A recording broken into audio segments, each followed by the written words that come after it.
Hello and welcome.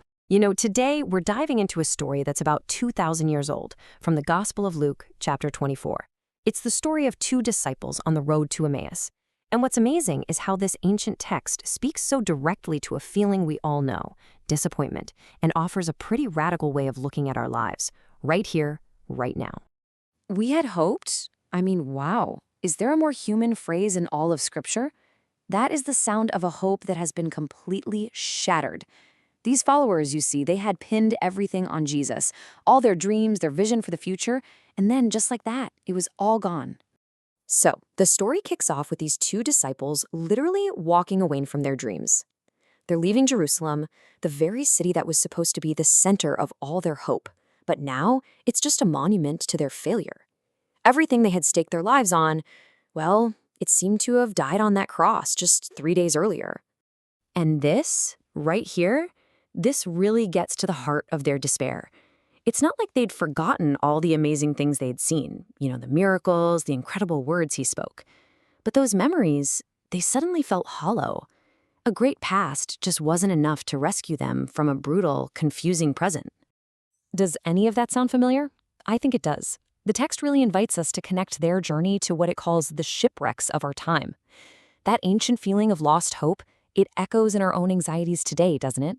From pandemics and political chaos all the way down to our own personal crises. It's that feeling that our own hopes have been shipwrecked. But then, something changes. As they're walking, a total stranger joins them and starts to reframe everything they thought they knew. This is the big turning point of the story. And it shifts the entire focus from an idea that we have to hold on to an event that happens to us. And here's the crucial shift in perspective. The sources are proposing that Christianity isn't just a moral code you have to struggle to uphold or some old memory you have to fight to keep alive. Instead, it's presented as an objective event, a present reality that actually upholds you. It's a fact, not just a feeling. So the key is this total inversion of effort. The resurrection isn't some historical artifact we have to dust off and try to remember. No, it's described as a present, active reality that sustains our lives. And realizing this is said to bring a profound sense of relaxation, a release from that constant anxiety of feeling like we have to hold everything together ourselves. This concept of contemporaneity is absolutely central.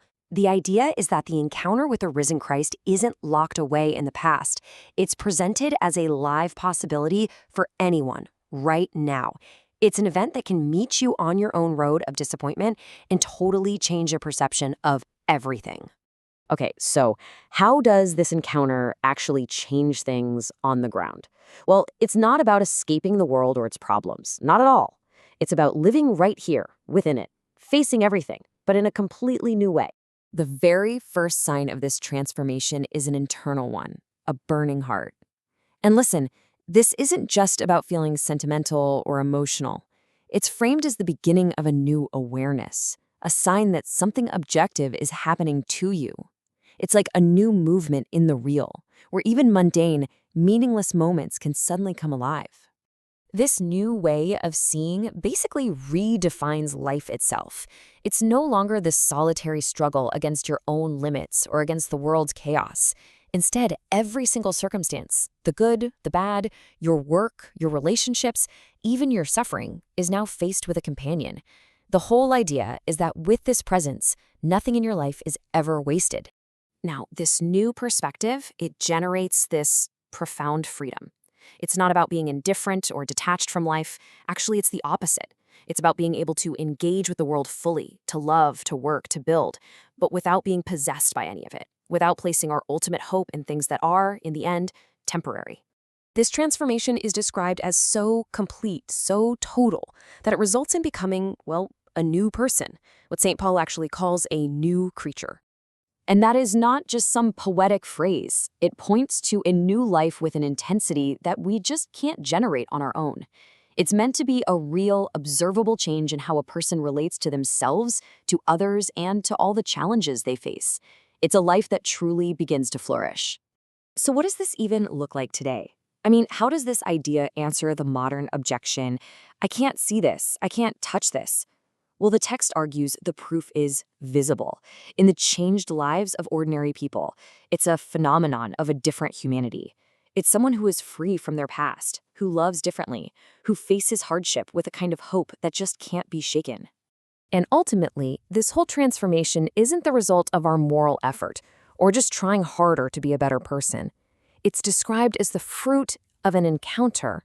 It's a response to a living presence that finds us, just like that stranger found those two disciples on the road to Emmaus and changed everything from the inside out.